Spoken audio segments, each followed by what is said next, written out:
Welcome to our midweek meditation. Today we're going to be looking again at Acts chapter 2. Acts chapter 2 beginning in verse 1. On the day of Pentecost, all the believers were meeting together in one place. Suddenly there was a sound from heaven like the roaring of a mighty windstorm, and it filled the house where they were sitting. Then what looked like flames or tongues of fire appeared and settled on each of them. And everyone present was filled with the Holy Spirit and began speaking in other languages, as the Holy Spirit gave them this ability. At that time there were devout Jews from every nation living in Jerusalem. When they heard the loud noise, everyone came running, and they were bewildered to hear their own languages being spoken by the believers. They were completely amazed. "How can this be?" they exclaimed. "These people are all from Galilee, and yet we hear them speaking in our own native languages. Here we are, Parthians, Medes, Elamites, people of Mesopotamia, Judea, Cappadocia, Pontus, the province of Asia, Phrygia, Pamphylia, Egypt, and the areas of Libya around Cyrene. Visitors from Rome, both Jews and converts to Judaism, Cretans and Arabs, and we all hear these people speaking in our own languages about the wonderful things God has done." They stood there amazed and perplexed. "What can this mean?" they asked each other.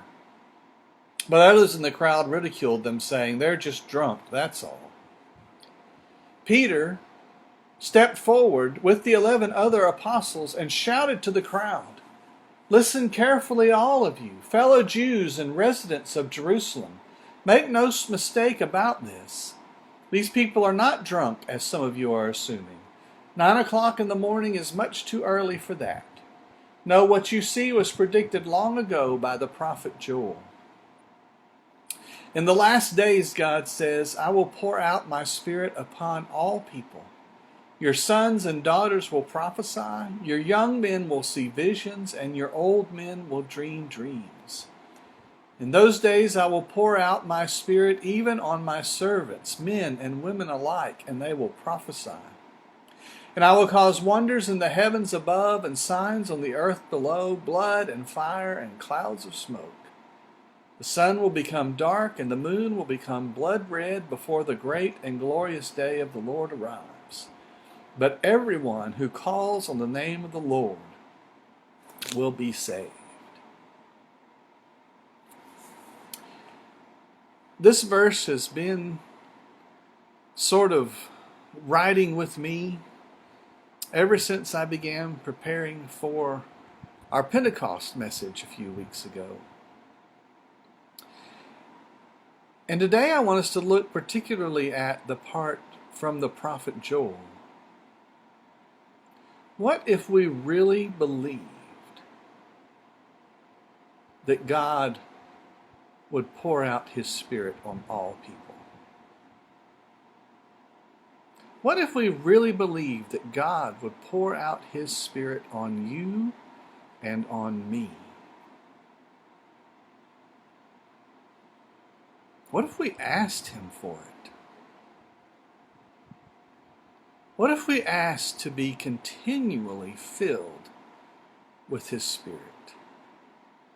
To be empowered by His Spirit? What if we really believed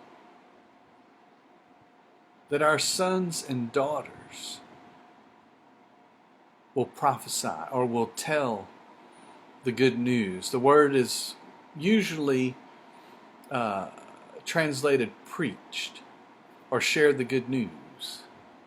That here is translated prophesy. What if we really believed that empowered by the Spirit, our sons and daughters will tell others about the faith? What if we asked for it? Not only for our literal sons and daughters, but for all who are coming after us in the faith, that they would be emboldened by the Spirit to share the good news of all that God has done through Jesus Christ.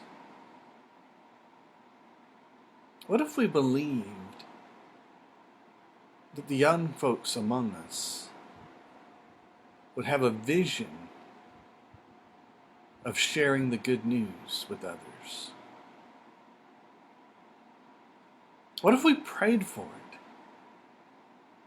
and asked God to fill the upcoming generations with visions of living and sharing the Christian faith?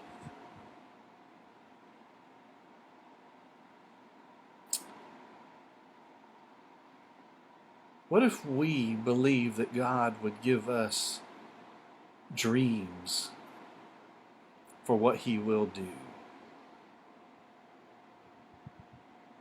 What if we asked Him for it? What if we sought Him to give us dreams to see what He's going to do?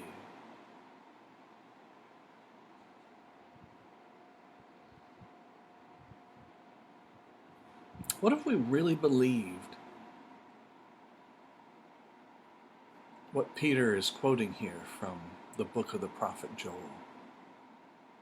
and prayed for it? Imagine what God would do among us through the Holy Spirit. This has been our midweek meditation.